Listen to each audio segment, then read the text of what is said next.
దళిత క్రైస్తవులకు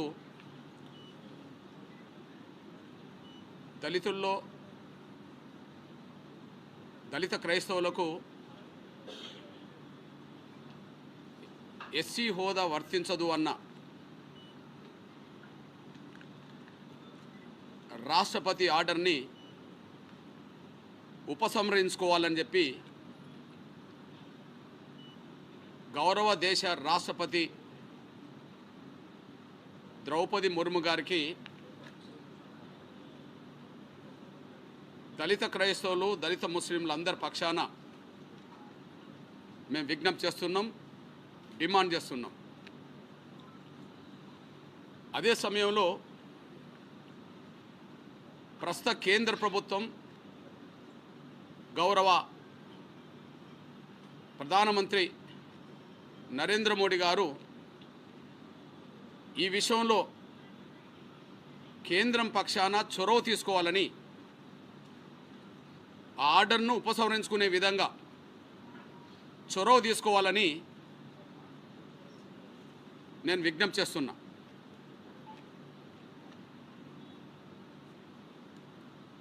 ఈ ఆర్డర్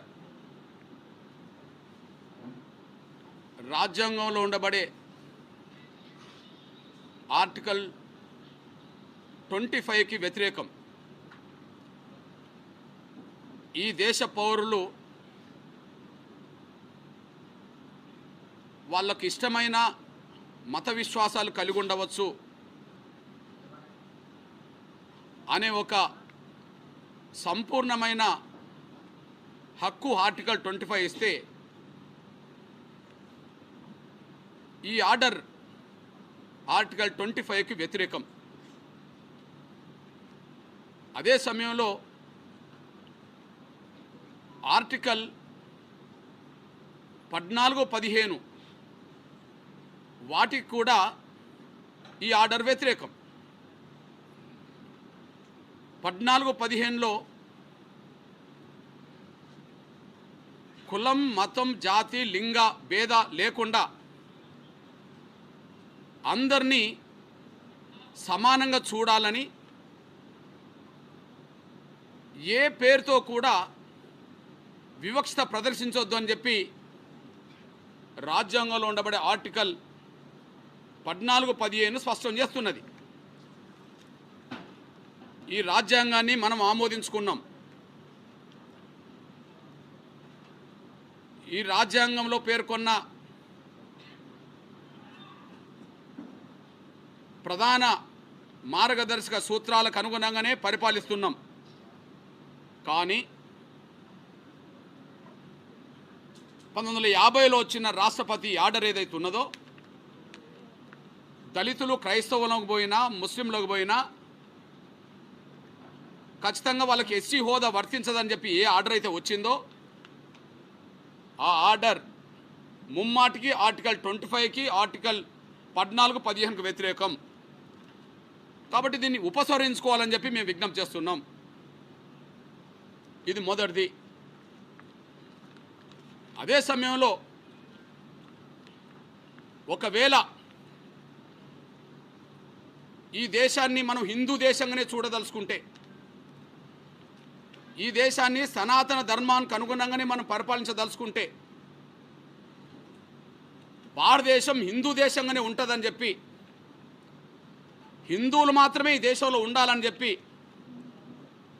రాజ్యాంగంలో ఇప్పటికే ఉన్న ఆర్టికల్ 25ని రద్దు చేసి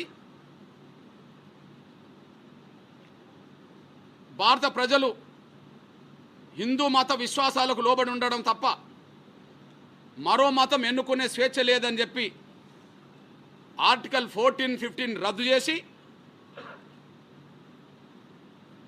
మీరు నిర్ణయం తీసుకోగలిగితే అప్పుడు దేశ ప్రజలు మీరనుకున్న హిందూ విశ్వాసానికి అనుగుణంగా ఉండడానికి అవకాశం ఉన్నది. అది న్యాయం అవుతే, అది ధర్మం అవుతే, రాజ్యాంగంలో ప్రస్తుతం పేర్కొన్న చట్టాలను ఉల్లంఘించడం కంటే ఆ రాజ్యాంగంలో పేర్కొన్న ఆ చట్టాలు మీకు ఇబ్బందిగా ఉంటే రాజ్యాంగంలో పేర్కొన్న ఆ చట్టాలు ఇవి మత మార్పిడులకి కేంద్రంగా ఉన్నాయని మీరు భావించుకుంటే మీరు ఆ చట్టాలను తీసేయండి. అప్పుడు అందరు కలిసి ఏ విశ్వాసానికి అనుగుణంగా ఉండాలో ఉండడానికి అవకాశం ఉన్నది. కానీ ఇక్కడ మేము చెప్పదలుచుకున్నది ఏంటంటే మీరు రద్దన్న చేయండి, లేదా ఆర్టికల్ 25ని ఆర్టికల్ 14, 15ని రద్దన్న చేయండి, లేదా రాష్ట్రపతి ఆర్డర్ని ఉపసంహరించుకోవన్న చేయండి. ఇది రెండింటికి వైరం ఉన్నది. ఆర్టికల్ 25 ఉండంగా ఆర్టికల్ 14, 15 ఉండంగా రాష్ట్రపతి ఆర్డరు రాజ్యాంగ విరుద్ధం అవుతుంది కదా, రాజ్యాంగ విరుద్ధం అవుతుంది కదా. ఆర్డర్కు చట్టాలకు వైరుధ్యం వచ్చినప్పుడు మీరు ఆర్డర్ను కాపాడుకోదలుచుకుంటే చట్టాలను ఉపసరించుకోండి, చట్టాలను కాపాడదలుచుకుంటే ఆర్డర్ను ఉపసరించుకోండి. రెండు ఎలా ఉంటాయి? సేమ్ టైం మొన్న ఒక దళిత క్రైస్తవ పాస్టర్ నాకు పలానోళ్ళు వేధించిండ్రు, అవమానించిండ్రు కాబట్టి SC/ST యాక్ట్ వర్తించుతుంది కాబట్టి అని చెప్పి ఒక కేసు పెడితే ఆ కేసు మీద వచ్చిన జడ్జిమెంటే ఇది SC/ST యాక్ట్ దీనికి వర్తించదు అని సుప్రీంకోర్టు జడ్జిమెంట్ ఇచ్చింది. సుప్రీంకోర్టు జడ్జిమెంట్ అనేది ఆర్డర్ ఉండడం వల్లనే ఇచ్చింది కదా. సుప్రీంకోర్టు జడ్జిమెంట్ అనేది 1950 ఆర్డర్ ఉండడం వల్ల ఇచ్చింది కదా. నేను విజ్ఞప్తి చేస్తున్నా, ఇక్కడ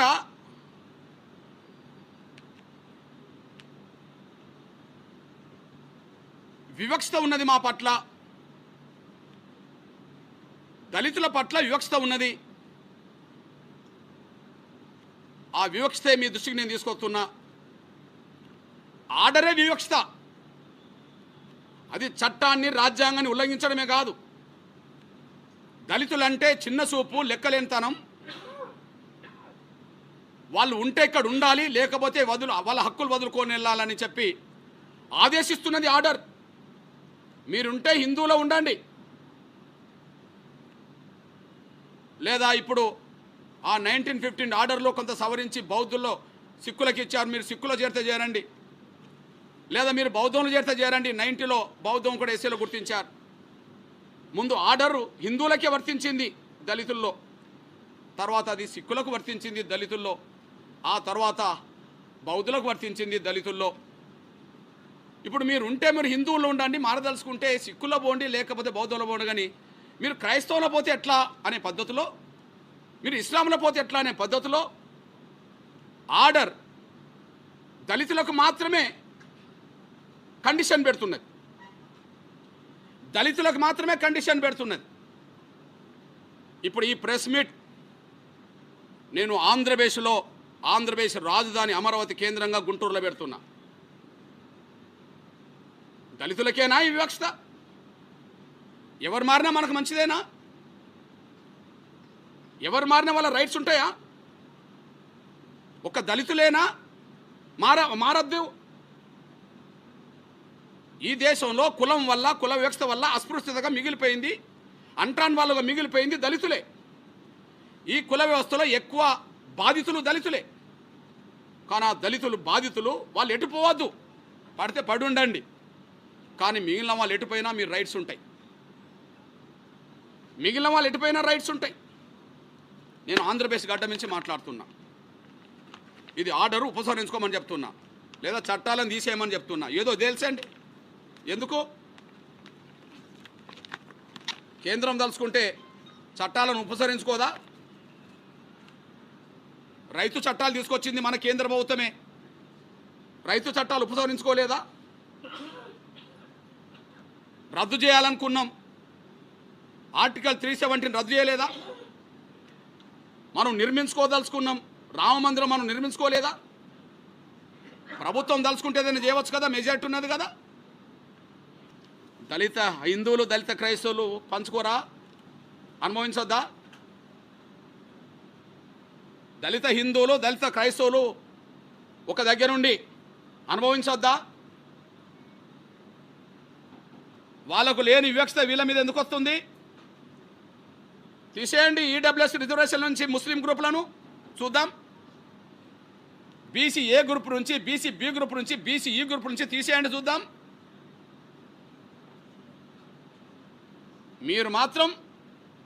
మీరు మాత్రం బీసీ ఏ గ్రూపులో, బి గ్రూపులో, ఈ గ్రూపులో బీసీలు, హిందూ బీసీలు ముస్లింలతో పంచుకుంటారు, అందరం సమానమేనని. ఓసీలో ఉండబడే కమ్మోళ్ళు, రెడ్డోళ్ళు, బ్రాహ్మణులు, వైశ్యులు ఈడబ్ల్యూఎస్ రిజర్వేషన్లు ముస్లింలతో పంచుకుంటారు, అందరూ సమానమేనని. ఇక్కడ దళిత క్రైస్తవులు, దళిత ముస్లింలు మాత్రం దళిత హిందువులతో మాత్రం పంచుకోవద్దు. అంతేకాదు ఈ దేశంలో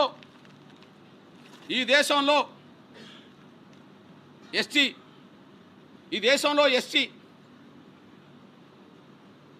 పార్లమెంటు ద్వారా రాష్ట్రపతి గుర్తించింది. ఆర్టికల్ 341 ప్రకారంగా ఎస్సీలను, 342 చట్టపరంగా ఎస్సీలను గుర్తించిండ్రు. అంటే రాజ్యాంగంలో చట్టాలు పక్కపక్కనే ఉన్న ఎస్సీ లాగానే.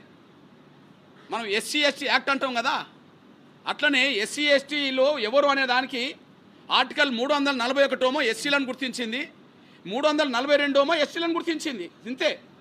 ఓకే, 341 ఎస్సీలకు మాత్రం మీరు హిందువులు అవుతేనే రిజర్వేషన్లు, ఎస్సీ హోదా ఉంటుంది. కానీ అదే 342లో ఉన్న పక్కనే ఉన్న 342 పక్కనే ఉండబడే ఎస్సీలు, నువ్వు హిందువు అయినా, నువ్వు ముస్లిం అయినా, నువ్వు క్రైస్తవ అయినా నీకు రిజర్వేషన్లు ఉంటాయి. ఇదేంటి ఇక్కడ ఉన్నది కదా. నా ఎస్టీ సోదరుల రిజర్వేషన్లు ఇక్కడ 6% ఉన్నారు, ఆంధ్రప్రదేశ్లో 6% ఉన్నది. నేనంటున్నా 6% ఎస్టీ రిజర్వేషన్లో గిరిజనులో క్రైస్తవులు అసలే లేరంటమా? గిరిజనులో క్రైస్తవులు లేరంటమా? ఉన్నారు కదా. మరి వాళ్లకు క్రైస్తవులైనా వర్తిస్తున్నది కదా, ఓకే. ఈ దేశంలో ఈశాన్య రాష్ట్రాల్లో లక్షద్వీప్ అనే చోట కొన్ని రాష్ట్రాల్లో 100% ఎస్టీలకు రిజర్వేషన్ ఉన్నది, ఆడ క్రైస్తవులే. మణిపూర్, మేఘాలయ, మిజోరాం, నాగాలాండ్ ఈ చోట్ల 34, 80, 80, 80, 22% రిజర్వేషన్లు ఉన్నాయి. గుజరాత్లో ఎస్టీలకు 14% రిజర్వేషన్లు ఉన్నాయి. ఛత్తీస్గఢ్లో 32% రిజర్వేషన్లు ఉన్నాయి. అరుణాచల్ ప్రదేశ్లో 80% రిజర్వేషన్లు ఉన్నాయి. ఇందులో ఎస్టీలు మెజార్టీ ఈశాన్య రాష్ట్రాల్లో క్రైస్తవులే, ఈశాన్య రాష్ట్రాల్లో క్రైస్తవులే. వాళ్ళ ఎస్టీ హోదా రద్దు కాలే, వాళ్ళకు 1950 ఆర్డర్ వర్తించదు. వాళ్ళకి ఎస్టీ హోదా రద్దు కాలే, 1950 దానికి వాళ్ళకు వర్తించదు. ఎస్సీ పక్కనే ఉంటుంది. ఆర్టికల్ 341, 342 ఎస్సీ చట్టం కూడా అట్లనే అనిపిస్తుంది. కానీ ఎస్సీలకు మాత్రమే 341 వర్తించదు అన్నట్టుగా, హిందువులైతేనే వర్తిస్తుంది అన్నట్టుగా ఆర్డర్ రావడం, ఎస్టీలకు ఆర్డర్ రాకపోవడం. అంతేకాదు నేను అంటున్నా, ఈ రాష్ట్రంలో తెలుగు నేల మీద ఒక భయంకరమైన పరిస్థితి ఉన్నది.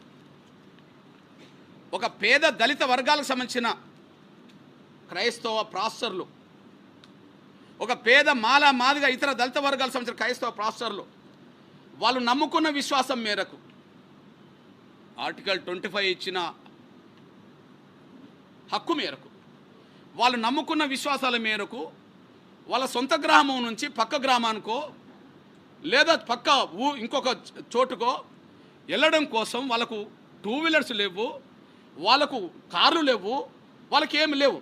కానీ ఒక పేద దళిత క్రైస్తవులకు సంబంధించిన వాళ్ళేమో ఒక పాస్టర్ అవుతే అతను తమ విశ్వాసాల మేరకు చేతిలో బైబిల్ పట్టుకొని సైకిల్ మీద పోతుంటే మీరు అన్యమత ప్రచారం చేస్తుండని చెప్పి వాళ్ళని అడ్డుకొని బైబిల్ జించేసి వాళ్ళని కొట్టడం, వాళ్ళని అవమానించడం, తిప్పి పంపడం జరుగుతుంది. ఒక పేద దళిత క్రైస్తవులు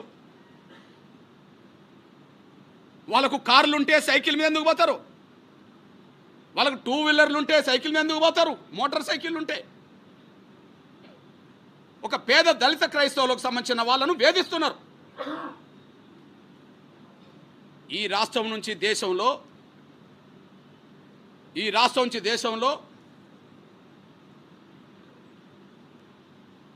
ఈ దేశానికి క్రైస్తవ మతం అనే ప్రచారాన్ని తీసుకొచ్చింది అగ్రకుల బ్రాహ్మణులు. ఈ దేశానికి క్రైస్తవ మతం అనే ప్రచారాన్ని తీసుకొచ్చింది అగ్రకుల బ్రాహ్మణులు.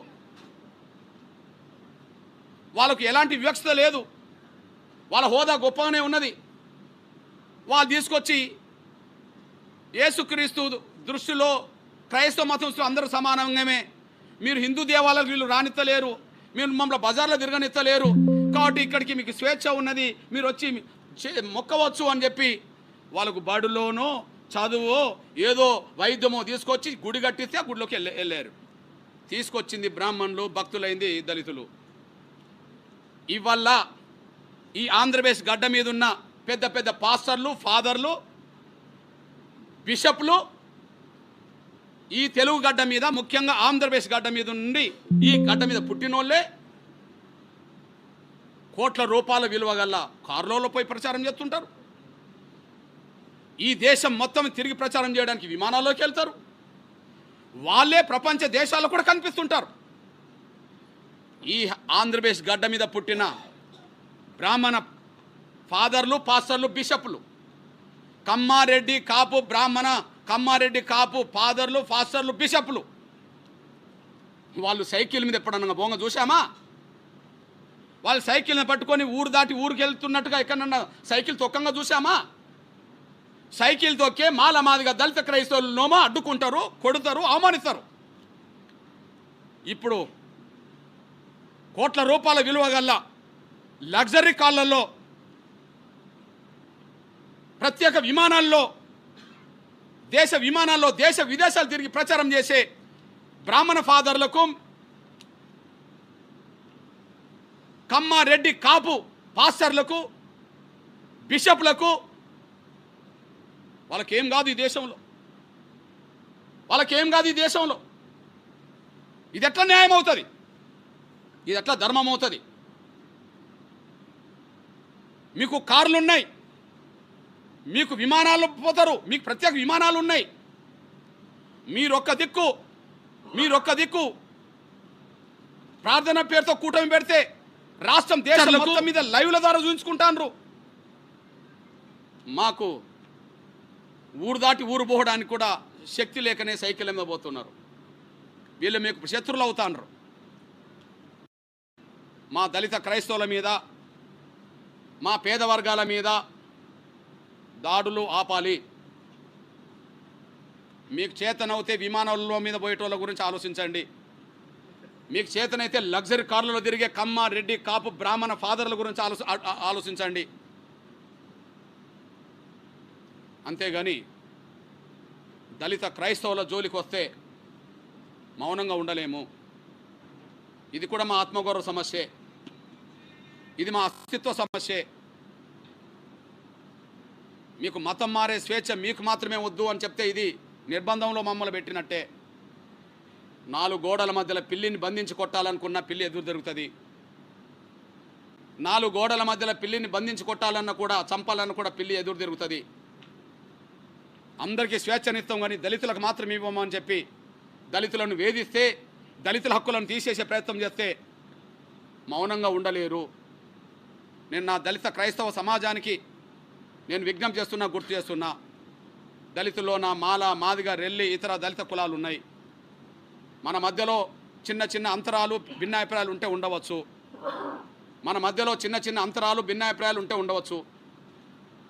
కొన్ని అంశాల మీద, కొన్ని సమస్యల మీద మనకు విభేదాలు కూడా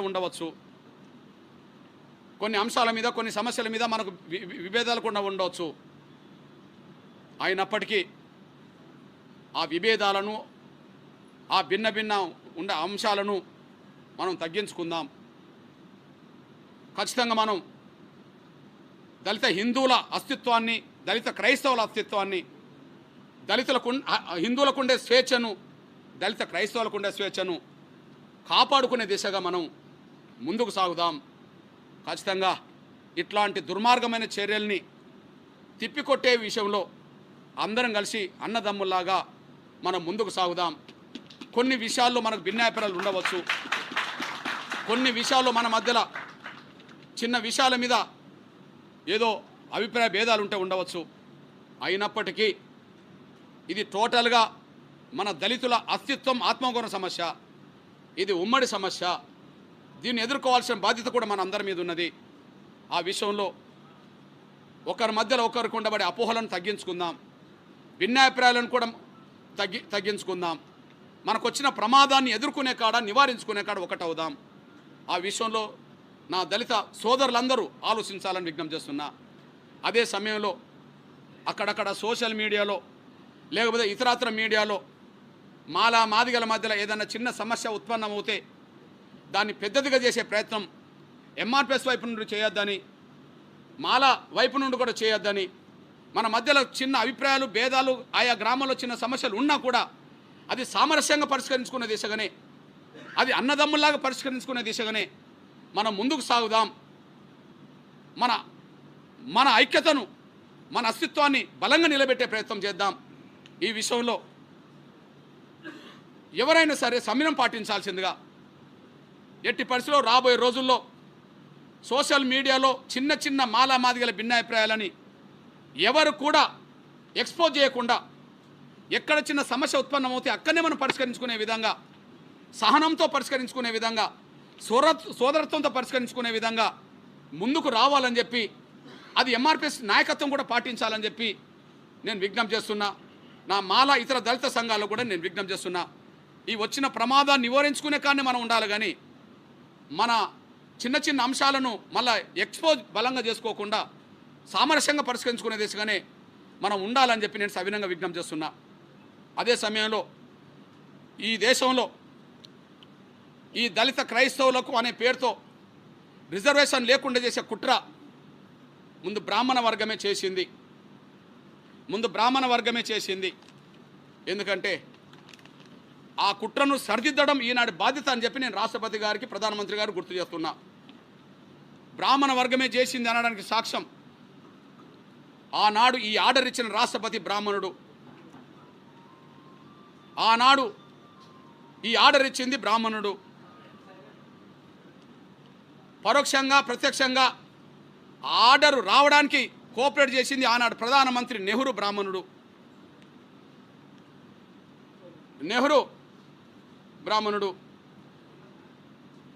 దళిత క్రైస్తవులకు రిజర్వేషన్ అవసరం లేదు,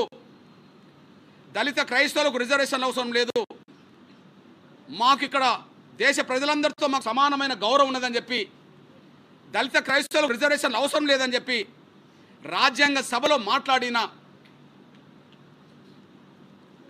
దేశ క్రైస్తవుల ప్రతినిధిగా పాల్గొన్న హెచ్సి ముఖర్జీ బ్రాహ్మణుడు.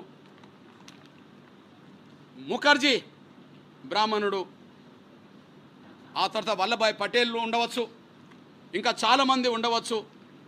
ఆనాడు మాకు అవసరం లేదు, మాకు రిజర్వేషన్లు అవసరం లేదని చెప్పి రాజ్యాంగ సభలో ఇది అల్పసంఖ్య వర్గాలకు ఏం అవసరమని చెప్తున్న సభలో మాట్లాడిన, క్రైస్తవుల తరఫున మాట్లాడిన నలుగురు కూడా అగ్రకులస్తులే. అందులో దానికి చైర్మన్గా ఉన్న వ్యక్తి కూడా ఈ ఎస్సీ ముఖర్జీ చైర్మన్ బ్రాహ్మణుడే. అంటే ఈ దేశ క్రైస్తవ ప్రతినిధులుగా రాజ్యాంగ సభలో పాల్గొని మాకు రిజర్వేషన్లు అవసరం లేదన్న వాళ్ళు అగ్రకులస్తులే. అదే సమయంలో రాష్ట్రపతి ఆనాడు అగ్రకులస్తుడు బ్రాహ్మణే. అదే సమయంలో ఆనాడు ప్రధానమంత్రి బ్రాహ్మణే. మాకు అవసరం లేదన్న క్రైస్తవ ప్రతినిధి కూడా బ్రాహ్మణే. అంటే 100 ఏళ్ల క్రితమే వాళ్ళు దేశ క్రైస్తవ ప్రతినిధులుగా ఎదిగారు. 100 ఏళ్ల క్రితమే వాళ్ళు దేశ క్రైస్తవ ప్రతినిధులుగా ఎదిగారు. 100 ఏళ్ల తర్వాత క్రైస్తవ భక్తులుగా ఆయా గ్రామంలో సైకిళ్ళు పట్టుకొని మాత్రం మా వాళ్ళు తిరుగుతున్నారు.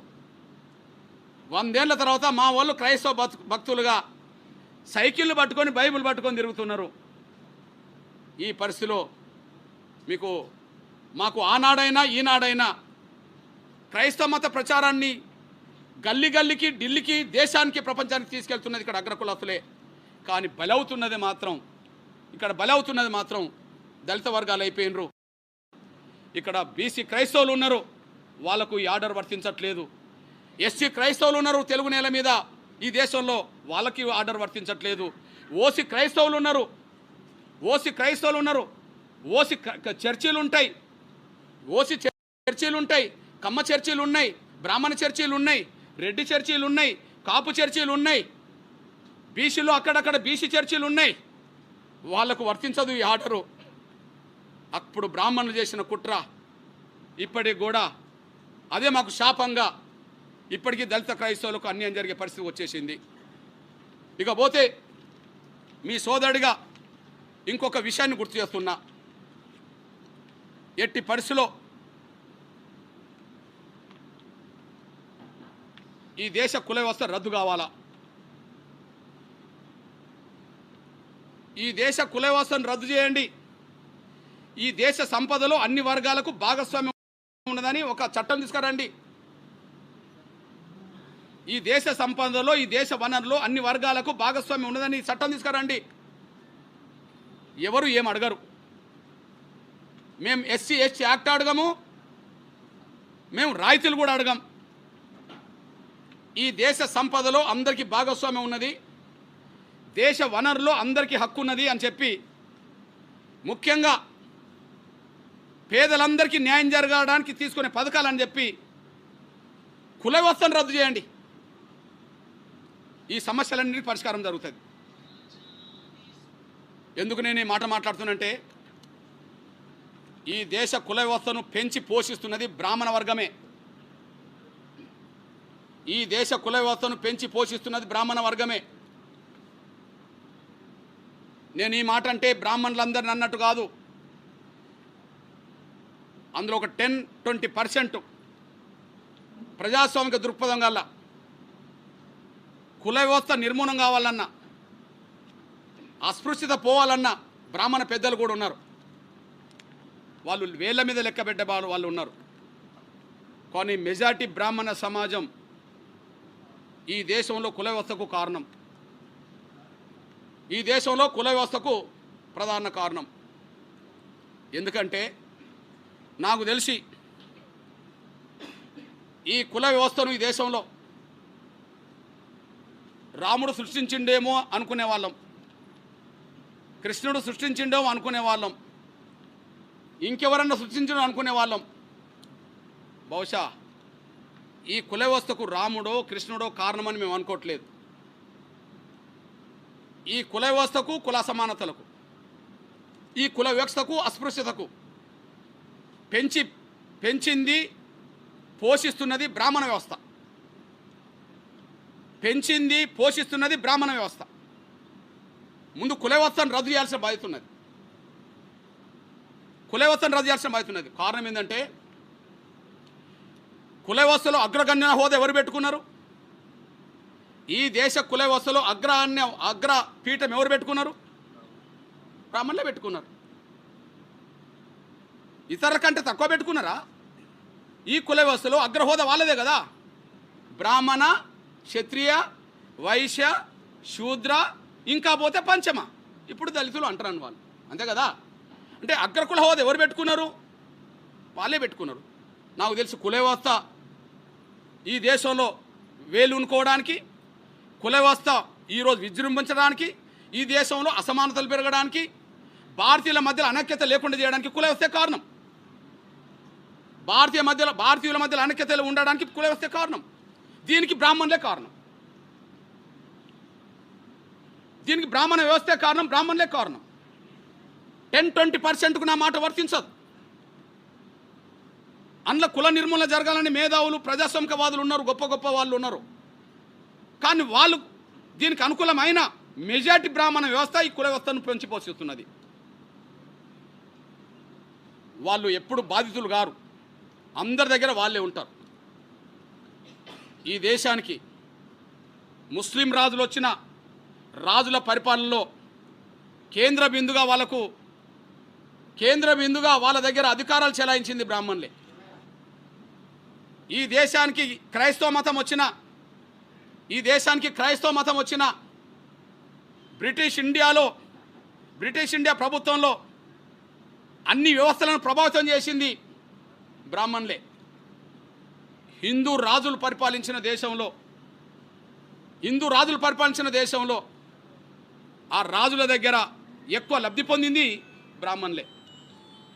కాబట్టిగానే చివరి నిమిషంలో కొంతమంది రాజులు ఆలోచించిండ్రు, బ్రిటిష్ ప్రభుత్వం కూడా ఆలోచించింది. బ్రిటిష్ ప్రభుత్వం కూడా ఆలోచించింది.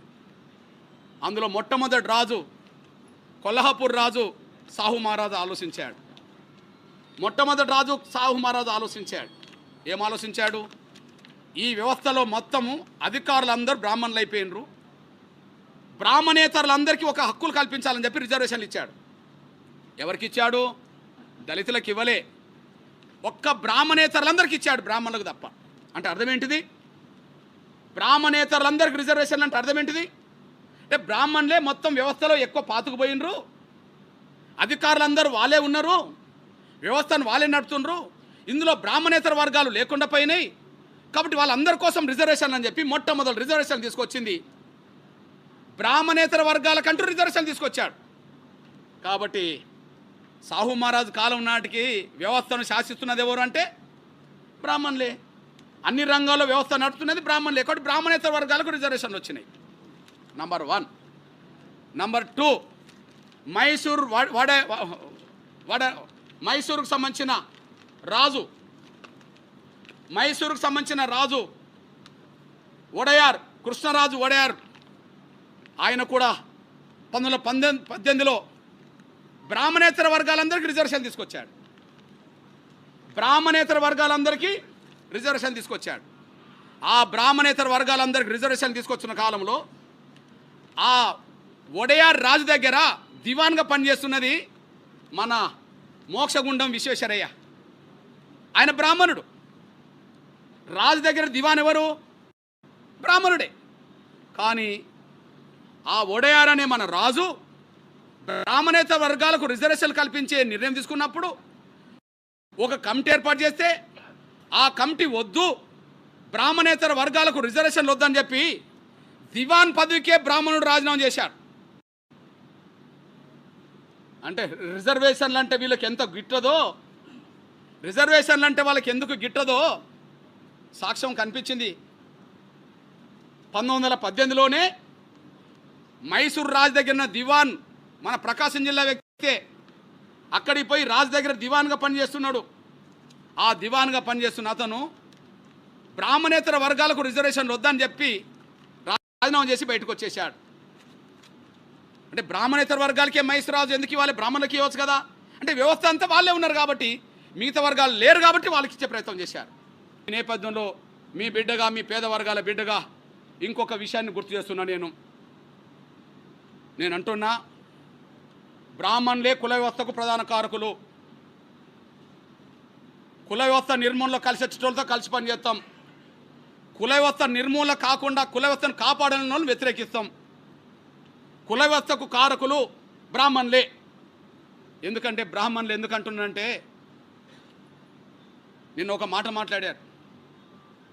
మనము యేసుక్రీస్తుని నమ్ముకున్న వాళ్ళు యేసుక్రీస్తును పూజిస్తారు, ప్రవక్తను నమ్ముకున్న వాళ్ళు ప్రవక్తను పూజిస్తాం, వెంకటేశ్వర స్వామి నమ్ముకున్న వాళ్ళు, రాముని నమ్ముకున్న వాళ్ళు, కృష్ణుని నమ్ముకున్న వాళ్ళు మనం పూజిస్తాం. కానీ ఇక్కడ బ్రాహ్మణులు అట్లా కాదు. మనం అనుకుంటున్న దేవుళ్ళనే శాసిస్తారు వాళ్ళు.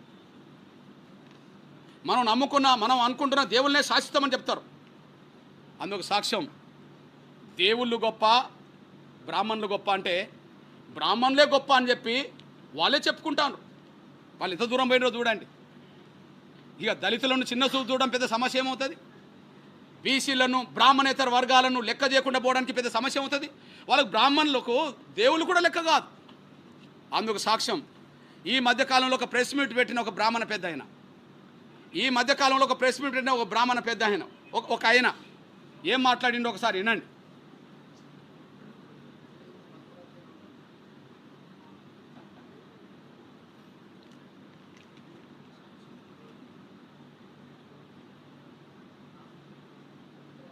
ఒకటే దేవతలు మంత్రం ఆధీనంలో ఉంటుంది, మంత్రం బ్రాహ్మణ ఆధీనంలో ఉంటుంది అని చెప్పి బ్రాహ్మణ కాళ్ళు గడిగి నీళ్లు చల్లుకున్న వ్యక్తి శ్రీకృష్ణుడు.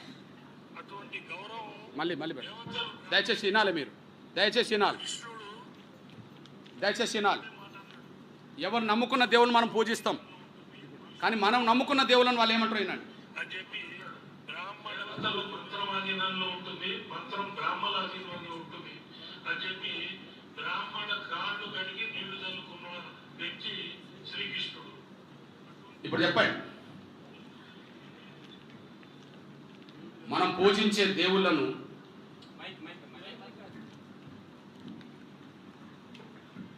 హిందువులుగా అన్ని వర్గాల వాళ్ళు పూజిస్తారు కదా శ్రీకృష్ణుడిని, కానీ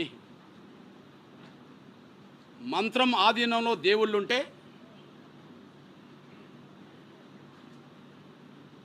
మంత్రం బ్రాహ్మణుల ఆధీనంలో ఉంటుంది కాబట్టి మంత్రం ఆధీనంలో దేవుళ్ళు ఉంటారంట, కానీ మంత్రమే బ్రాహ్మణుల ఆధీనంలో ఉంటుందంట. కాబట్టి శ్రీకృష్ణుడే మా కాళ్ళు గడిగిన నీళ్లను నెత్తిన పోసుకున్నాడనే మాట బ్రాహ్మణులు అంటే వాళ్ళ అహంకారం ఏ స్థాయికి ఎదిగిందో చూడండి, వాళ్ళ అహంకారం ఏ స్థాయికి ఎదిగిందో చూడండి. వాళ్ళు దేవుళ్ళే, మనం అనుకునే దేవుళ్ళే వాళ్ళ కాళ్ళు గడిగి నెత్తిన పోసుకుంటారంట నీళ్లను. ఇక దళితులు అంటే వాళ్ళకి ఏం లెక్క, బీసీలు అంటే, బ్రాహ్మణేతర వర్గాలంటే ఇంక వాళ్ళకి ఏం లెక్క చెప్పండి. ఇది సాక్ష్యం ఇక్కడ మీ దృష్టికి తీసుకొస్తున్నా. ఇక్కడ రాముడి తప్పని మేము అనం, కానీ కొన్ని సందర్భంలో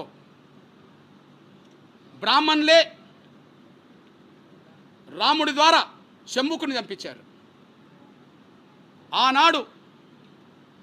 ఆనాడు రాజధర్మం ప్రకారం గంట, ఆనాడు రాజధర్మం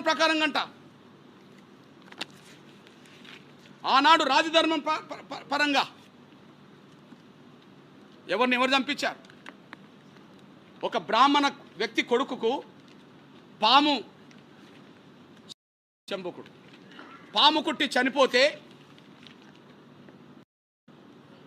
రాజ్యం మీద ఉండబడే రాముడి దగ్గరికి వెళ్ళి బ్రాహ్మణుడు పోయి, అయ్యా నీ దేశంలో, మన రామరాజ్యంలో, మన అయోధ్య రాజ్యంలో ఏదో మహాపాపం జరుగుతుంది, మన ధర్మాన్ని ఎవరో ఉల్లంఘిస్తున్నారు, దానివల్ల నా కొడుకు పాము గుట్టి చనిపోయిండు, ఆ ధర్మాన్ని కాపాడాలంటే ఎవరు ధర్మాన్ని ఉల్లంఘిస్తుండ్రో వాళ్ళని శిక్షించండి అని చెప్పి రాముడి దగ్గరికి వెళితే ఆ రాముడు శంభుకుని వధించిన చరిత్ర ఉన్నది. ఎవరు చెప్తే రాముడు సంహరించిండు? ఎవరు చెప్తే సంహరించిండు? చదువుతున్న శంభుకుని వధ. ఎవరు చెప్తే సంహరించిండు? చదువుతున్న శంభుకుని వధ. ఇది వాల్మీకి రామాయణంలో ఉంటుంది. శంభుకుని వధ చదువుతున్నా. రాముని పాలనలో, రామరాజ్యంలో ఒక బ్రాహ్మణుడి కుమారుడు అకాల మరణం చెందుతాడు. తన బిడ్డ మరణానికి రాజ్యంలో జరుగుతున్న ఏదో అధర్మమే కారణమని ఆ బ్రాహ్మణుడు రామసభలో వాపోతాడు. అకాల మరణాలు సంభవించకూడదంటే ఎక్కడో ఒక చోట ధర్మ విరుద్ధమైన కార్యక్రమం జరుగుతుందని నారదాముని రాముడికి వివరిస్తారు. శంభుకుని తపస్సు, ఆ ధర్మం ఏమిటో తెలుసుకోవడానికి రాముడు దేశవ్యాప్తంగా వెతుకుతుండగా దక్షిణ దిశలో ఒక సరస్సు దగ్గర ఒక వ్యక్తి తలకిందులుగా తపస్సు చేస్తూ కనిపిస్తాడు. రాముడు అతడిని సమీపించి, నువ్వు ఎవరు, ఎందుకు ఈ కఠిన తపస్సు చేస్తున్నావు అని అడుగుతాడు. అప్పుడు ఆ వ్యక్తి, నేను శంభుకుణ్ణి, శూద్రుణ్ణి, స్వర్గానికి వెళ్ళాలనే కోరికతో ఈ తపస్సు చేస్తున్నా అని చెప్తాడు. అప్పుడు ఆ కాలంలో వర్ణధర్మాల ప్రకారం శూద్రులు కఠినమైన తపస్సు చేయడం శాస్త్ర విరుద్ధం భావించబడేది. త్రేతాయుగం ధర్మ ప్రకారంగా శంభుకుడు చేస్తున్న ఈ అధర్మ తపస్సు వలనే బ్రాహ్మణ బాలుడు మరణించాడని భావించి రాముడు శంభుకుని తల తీసేస్తాడు, శంభుకుని చంపేస్తాడు. ఈ ధర్మాన్ని సృష్టించింది ఎవరు? ఆ త్రేతాయుగంలో అట్లాంటి ధర్మాన్ని సృష్టించింది ఎవరు? బ్రాహ్మణులేగా. ఒక సామాన్య బ్రాహ్మణుడి బిడ్డకు, ఒక సామాన్య బ్రాహ్మణుడి కొడుకు పాము గుట్టి చచ్చిపోతే అది తపస్సు చేస్తున్న ఒక బలహీన వర్గాలకు సంబంధించిన ఒక శూద్రుడు అనబడుతున్న ఒక శంభుకుడు తపస్సు చేస్తుంటే ఆ తపస్సు జ్ఞానం అనుకుందాం. వేల సంవత్సరాల క్రితమే జ్ఞానాన్ని సమకూర్చుకునే ప్రయత్నం చేసిన శంభుకుడు చంపబడ్డాడు కదా. ఆ చంపడానికి కారకుడు ఎవరో చెప్పండి? బ్రాహ్మణులే కదా. ఆ నియమాలు చెప్పింది ఎవరు? ఆ నియమాలు రాసింది ఎవరు? బ్రాహ్మణులే కదా. బ్రాహ్మణుల నియమాలు కదా రాజు అమలు చేయాల్సింది. రాముడు అమలు చేసిండు కదా. ఎవరు చంపించారు అంటే మీకు పోటీ రాకుండా జ్ఞానం మీ చేతిలో ఉండాలి. తపస్సు మీరే చేయాలి. మీరే రాజ్యాలను నడిపించాలి. ఏదైనా మీరే చేయాలి. ఇంకెవరు మేల్కోవద్దని చెప్పడం కోసమే కదా శంభుకుని చంపించింది ఆ రోజు. మీ పాపాలే కదా ఇది. రెండో విషయం, రామాయణంలో అది చూసాం కదా శంభుకుని వద. మహాభారతంలో ఏం చూస్తున్నాం? మహాభారతంలో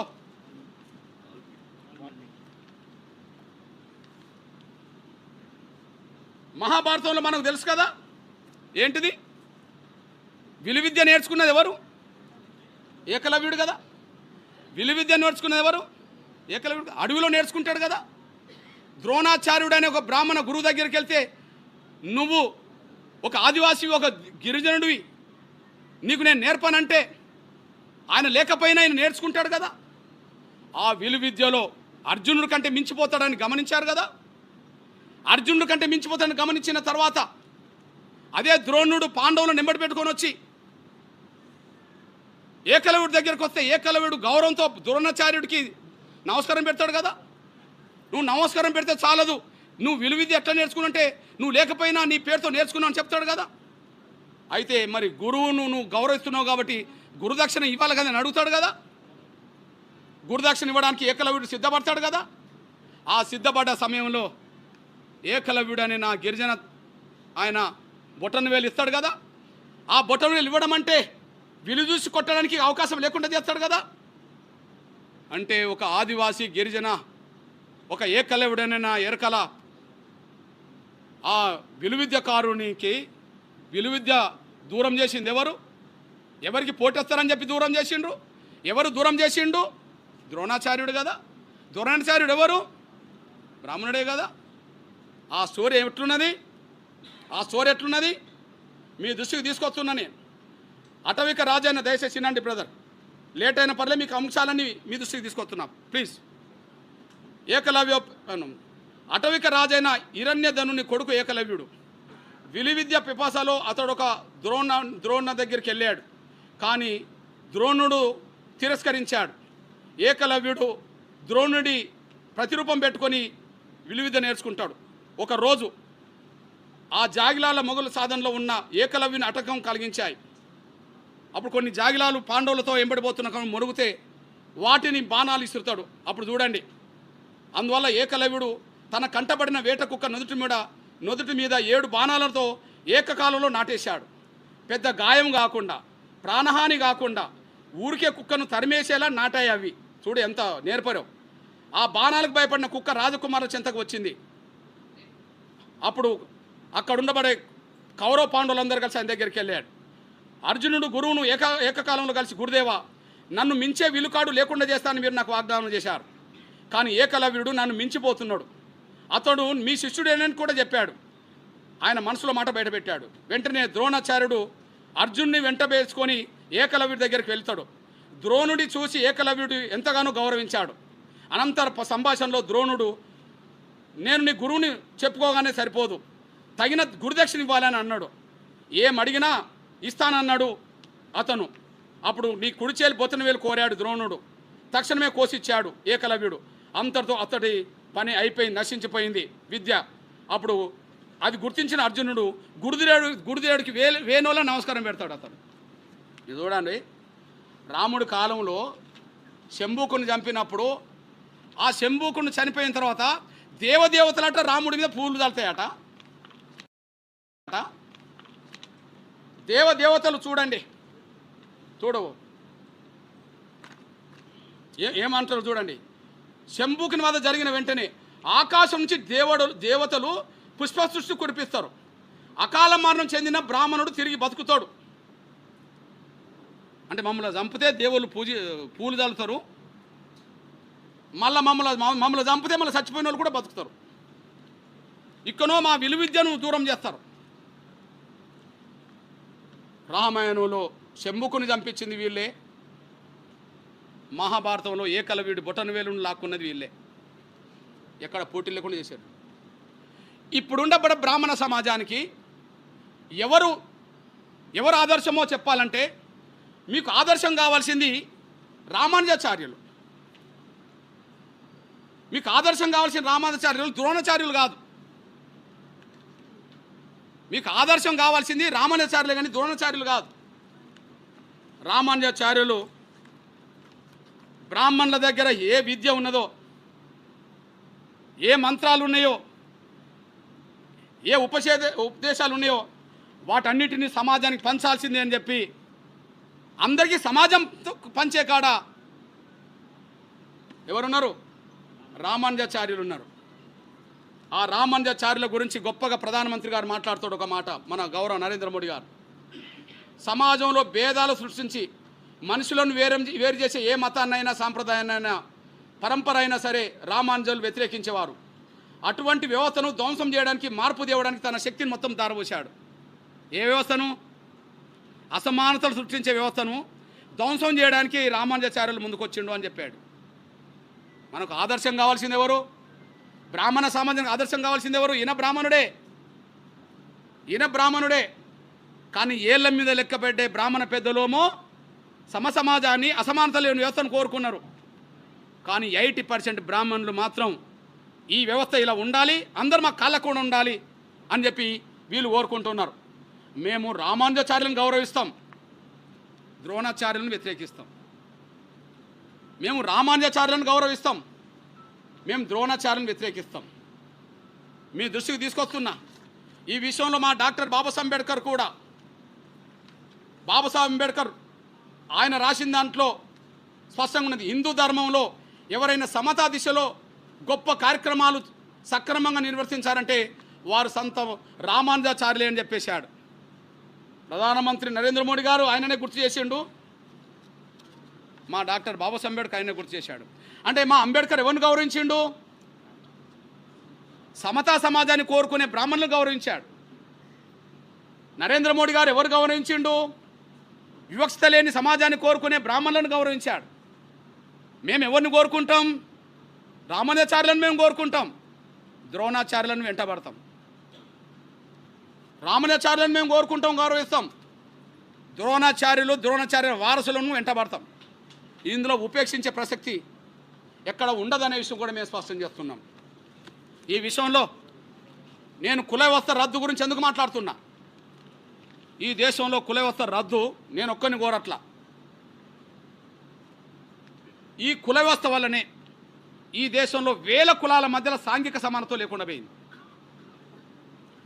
భారతీయులందరూ 140 కోట్ల పైగా దాటిపోయినరు. కానీ 140 కోట్ల మంది మేము భారతీయులమని కంటే మా కులం ఇదని చెప్పుకుంటాను. ఈ దేశంలో భారతీయుల కంటే మా కులం ఇదని చెప్పుకుంటాను. అందుకు మీకు సాక్ష్యం చెప్తున్నా. ఈ దేశంలో వేల కులాలు ఉన్నాయి. ఆ వేల కులాలు భారతీయులమనే స్పృహ కంటే మా కులం ఇదని చెప్పుకునే ప్రయత్నమే చేస్తున్నారు. కుల వ్యవస్థ ఉండడం వల్ల అందరు కులాలు చెప్పుకున్నట్టుగా నేను చెప్పుకోవాల్సి వస్తుంది. కుల వ్యవస్థ పోతే ఎవరు చెప్పుకోరు, నేను చెప్పుకోను. కుల వ్యవస్థ తీసేయాలంటున్నాం. ఎందుకు? కుల వ్యవస్థ ఉండాలని కోరుకునే వాళ్ళలో అగ్రగణ్యులు బ్రాహ్మణులే. కుల వ్యవస్థ పోవాలనే వాళ్ళలో ముందు వరుసలు ఉండేటోళ్ళు దళితులే. ఎందుకంటే కుల వ్యవస్థలో అగ్రకుల హోదా పొందుతున్నది, గౌరవాన్ని పొందుతున్నది, అవకాశాలు పొందుతున్నది బ్రాహ్మణులు. ఈ కుల వ్యవస్థలో అత్యంత అవమానాలు పడ్డది, పశువుల కంటే హీనంగా చూడబడేది దళితులు. కాబట్టి కుల వ్యవస్థ నిర్మూలం కావాలి, కుల వ్యవస్థ రద్దు కావాలని కోరుకునే కాడ దళితులుగా మేము ముందు వరుసలు నిలబడతాం. మా అంబేద్కర్ కోరుకున్నది అదే, మేము కోరుకుంటున్నది అదే. మా అంబేద్కర్ మాటల్ని లెక్క చేయలేదు కాబట్టి ఆయన మతం మార్చుకోవాల్సి వచ్చేసింది. హిందూ మతం నుంచి బౌద్ధ మతంలో చేరాల్సి వచ్చింది. ఒక స్టేట్మెంట్ వినిపిస్తా మా అంబేద్కర్ జీవిత చరిత్రలో. ఆ స్టేట్మెంట్ చదువుతాను చూడండి. హిందూ సమాజానికి నైతిక విలువలతో నిమిత్తం లేదు. ఈ మతానికి మనధర్మ సిద్ధాంతమే పునాది. మనధర్మ సిద్ధాంతం కులతత్వాన్ని, అనైక్యతను, వర్గ వైషమ్యాలను బాహటంగా పోషిస్తున్నది. హిందూ మతంలోని వర్ణ సిద్ధాంతాన్ని రూపుమాల్పితేనే దానికి భవిష్యత్తు ఉంటుంది. హిందూ సంస్కర్తల్ని సత్యాన్ని వెంటనే గుర్తించి ఈ వ్యవస్థను నిర్మూలించేందుకు ప్రయత్నిస్తే నేను మతం మార్చుకునే నిర్ణయాన్ని ప్రకటించాను కదా, దాన్ని నేను ఉపసంహరించుకుంటా అని చెప్పేశాడు. ఇది ఎప్పుడో 1935లో. అంటే హిందూ మతాన్ని సంస్కరించండి, కుల నిర్మూలన చేయండి. కుల నిర్మూలన అంటే కుల వ్యవస్థ రద్దే కదా. కులాన్ని రద్దు చేయండి, నేను మతం మార్చుకునే ప్రకటన చేశాను, నేను పునరాలోచించుకుంటా అని చెప్పేశాడు ఇతను 35లో. పునరాలోచన లేదు, ఇంకా దాన్ని ఎక్కువ పట్టుకొని ఊగిలాడారు కాబట్టిగానే ఆయన 1956లో బౌద్ధంలోకి పోయే ప్రయత్నం చేశాడు. 1956 35 అంటే 21 సంవత్సరం తర్వాత ఆయన నిర్ణయాన్ని అమలు చేసేశాడు. ఇది అంబేద్కర్ కుల వ్యవస్థ రద్దు చేయాలని అన్నాడంటే దళితుడు బాధితుడు కాబట్టి అన్నాడు అనుకుందాం. దళితుడు బాధితుడు కాబట్టి అన్నాడు అనుకుందాం. మేము బాధితులం కాబట్టి కుల వ్యవస్థ రద్దు కావాలంటున్నాం. కానీ ఒక అంబేద్కరేనా? అంబేద్కర్ మొదలుకొని ఆర్ఎస్ఎస్ వరకు, ఓకే, అంబేద్కర్ మొదలుకొని ఆర్ఎస్ఎస్ వరకు కులం గురించి ఏం మాట్లాడిందో ఏనండి. ఇది ఆర్ఎస్ఎస్ పాంచజన్యం. ఒక రకం చెప్పంటే ఆర్ఎస్ఎస్ మూల సూత్రాలకు రూపమే పాంచజన్యం. ఓకే, హిందువులకు అందరికీ భగవద్గీత ఉంటుంది, లేదా మతపరంగా క్రైస్తవులకు బైబిల్ ఉంటుంది, ప్రవక్త నమ్ముకున్న వాళ్ళకు ఖురాన్ ఉంటుంది. కానీ ఆర్ఎస్ఎస్ను నడుపుతున్న శక్తులకి, ఆర్ఎస్ఎస్ను ప్రేమించి అభిమానించే వాళ్ళకి ఇది ఒక మార్గనిర్దేశం చేసే వ్యవస్థ. ఇది పాంచజన్యం. ఇందులో ఏమన్నాడో చూడండి. ఈయన ఏమంటాడంటే, అందులో ఏమంటాడంటే 20 అస్పృశ్యత ఒక శాపం. అస్పృశ్యత ఒక శాపం. అస్పృశ్యత ఎక్కడి నుండి వచ్చింది? కులం నుండి వచ్చింది. కులం ఎవరు తీసుకొచ్చిండ్రు? బ్రాహ్మణులే తీసుకొచ్చేశారు. అంటే ఈ శాపానికి ఈ పాపానికి కారకులు ఎవరు? ఈ శాపానికి ఈ పాపానికి కారకులు ఎవరు? కుల వ్యవస్థను తీసుకొచ్చిన వాళ్ళే కాబట్టి వాళ్ళే బ్రాహ్మణులని నేను అంటున్నా. అందుకు చదువుతాయినండి. అస్పృశ్యత మన ధర్మంలో ఒక భాగమని, దానిని అతిక్రమించడమే ఒక తప్పు అని సర్వసామాన్య ప్రజానీకంలో ఉండే నమ్మకమే ఈ అస్పృశ్యత అనే జాడ్యానికి మూల కారణం. అంటే అస్పృశ్యత పాటించడమే ధర్మమాట. అట్లా నమ్మడము ఇది జరుగుతున్నది, అది తప్పు అని చెప్తున్నారు అని చెప్పి లాస్ట్కి ఏమంటాడు? అస్పృశ్యత వల్ల పీడిస్తున్న ఈ కలంకాన్ని రూపుమాపేందుకు శాయశక్తిలో మనం శ్రమించాలి అని చెప్తాడు. ఈ కలంకం మాత్రం అలాగే ఉండిపోవద్దని చెప్తాడు. కలంకం ఉండిపోయిందని చెప్తాడు. కలంకం ఉండిపోవాలని చెప్పిండా? అదే సమయంలో మీ అన్నగా 3వ సంఘ సంచాలకులు మీరు చూడండి, సామాజిక సమరస సాధన. నేను అంబేద్కర్ నుంచి ఆర్ఎస్ఎస్ వరకు చెప్తున్నా. నేను అంబేద్కర్ నుంచి ఆర్ఎస్ఎస్ వరకు చెప్తున్నా. ఇప్పుడు ఆర్ఎస్ఎస్ మూల సిద్ధాంత గ్రంథంలో 3వ వ్యక్తి బాబాసాహెబ్ దేవరస్. ఈయన గొప్పగా ఏం మాట్లాడతాడో ఒకసారి వినిపిస్తా చూడండి. ఈ విషయంలో తప్పంతా విదేశీయులదని చెప్పి మనం మన బాధ్యత నుండి తప్పించుకోలేము. ఈ విషయంలో తప్పంతా చెప్తాడు చూడండి. మన పతనానికి క్రైస్తవులను ముస్లింలో నిందించి మన బాధ్యత లేదని తప్పుకోలేము. మన తప్పిదాల నుంచి కూడా ఒకసారి పునరాలోచన చేయాలి అని స్పష్టంగా చెప్పేవారు. సామాజిక అసమానతలు మన పతనానికి ప్రధాన కారణమని మనం అంగీకరించాల్సి ఉంది. ఎవరన్నమాట ఇది? అంబేద్కర్ అంటే బాధితుడు. మరి గౌరవ్ దేవరాస్ గారు ఎవరు? బ్రాహ్మణ్. బాధితుడు కుల నిర్మూలన కావాలన్నాడు. బాధితులం కనుక మరి కుల వ్యవస్థ సృష్టికర్తలు అనబడుతున్న బ్రాహ్మణ్ నుంచి ఎదిగిన మేధావులు ఏమన్నారు? సామాజిక అసమానతలు మన పతనానికే కారణమని చెప్పి అంగీకరించాల్సి ఉంది. వర్ణ భేదములు, కుల భేదములు, అస్పృశ్యత మన సాంఘిక అసమానతలకు ప్రధాన సాక్ష్యాలు. సాంఘిక అసమానతలకు ప్రధాన సాక్ష్యాలు ఇవి నిర్మూలించాలని చెప్పి వాళ్ళు కోరుకున్నారు. అంబేద్కర్ నుంచి మొదలుకుంటే ఆర్ఎస్ఎస్ వరకు పంచజన్యం. అంబేద్కర్ మొదలుకొని ఆర్ఎస్ఎస్ వరకు కోరుకున్న దాంట్లో ఎవరెవరు ఈ నిర్మూల కావాలని కోరుకున్నారు చూడండి, పెట్టినోళ్ళు కాకుండా. అస్పృశ్యత అనే జాడ్యానికి మూల కారణం మతపరమైన ఇట్టి వికృత భావం. ఏ భావం? మతపరమైన. ఏ మతం? ఏ మతం ఇంక వాళ్ళే చెప్పాలి. మతపరమైన ఈ వికృత భావం ఉన్నందునే అనేక శతాబ్దాలుగా ఎందరో మతాచార్యులు సంఘ సంస్కర్తలు నిరంతరంగా కృషి చేస్తున్నప్పటికీ వినాశనకరమైన ఈ దురాచారం నేటికి కూడా ప్రజల మనసును పట్టుకొని పీడిస్తున్నది. వినాశనకరమైన ఈ దురాచారం అని అన్నాడు, పట్టుకొని పీడిస్తుంది అన్నాడు. గురునానక్, రామానుజాచార్యులు, బసవేశ్వరుడు, శంకరదేవుడు, స్వామి దయానందులు, నారాయణ గురు, గాంధీజీ, వీర సావర్కర్ మొదలైన వారెందరో హిందూ సమాజాన్ని పట్టి పీడిస్తున్న ఈ కలంకాన్ని మాపేందుకు శాయశక్తిలో శ్రమించారు. కానీ ఈ కలంకం మాత్రం అలాగే ఉండిపోయింది అని అన్నారు. ఉండిపోయిందని తొలగించుకోవాలన్నా వద్దా?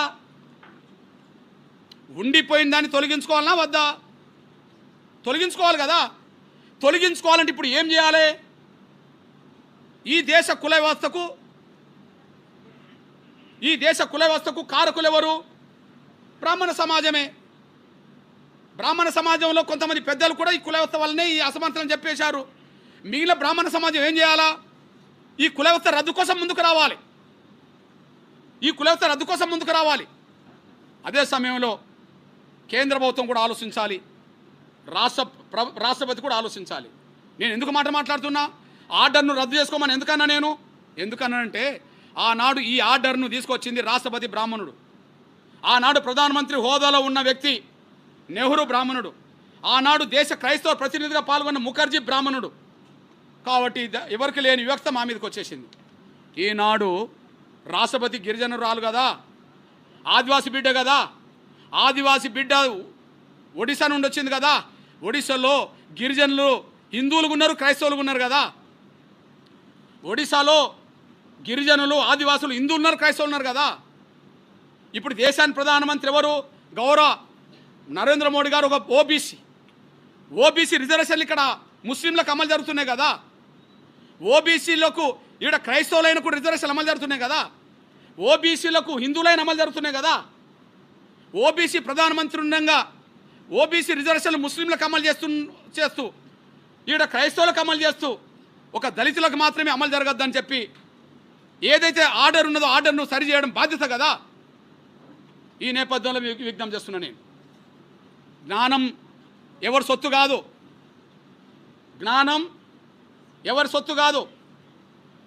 జ్ఞానం అందరి సొత్తు. అవకాశం ఉంటే జ్ఞానం అందరికీ వస్తుంది. లేటెస్ట్ చెప్తున్నా నేను.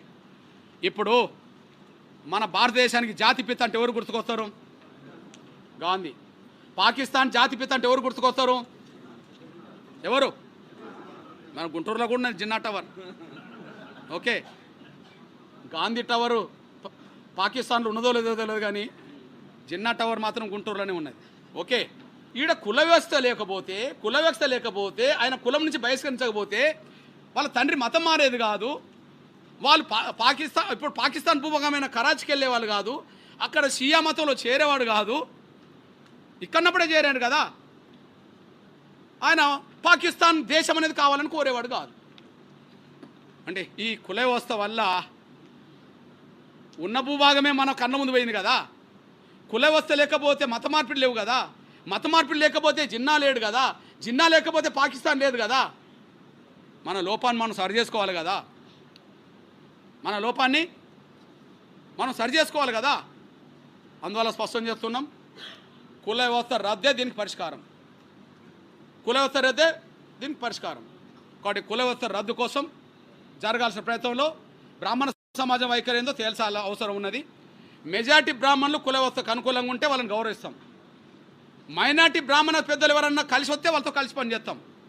కానీ ఈ దేశంలో అసమానత లేని వ్యవస్థ వైపు అయితే తీసుకెళ్తాం. అసమానత లేని వ్యవస్థ వైపు తీసుకెళ్లాలంటే కుల వ్యవస్థ రద్దు కావాలి. కుల వ్యవస్థ రద్దు కోసం జరిగే పోరాటాన్ని భవిష్యత్తులో దళిత వర్గాలు ముందు వరుసలు నిలబడి అన్ని వర్గాలను కలుపుకొని ముందుకు సాగే విధంగా మా ప్రయత్నం చేస్తామనే విషయం కూడా స్పష్టం చేస్తూ, ఈ లోపు ఆర్డర్ రద్దు కావాల్సిందే, ఆర్డర్ ఉపసంహరించుకోవాల్సిందే, వివక్షత ప్రదర్శించొద్దని చెప్పి నేను విజ్ఞప్తి చేస్తున్నా, డిమాండ్ చేస్తున్నా.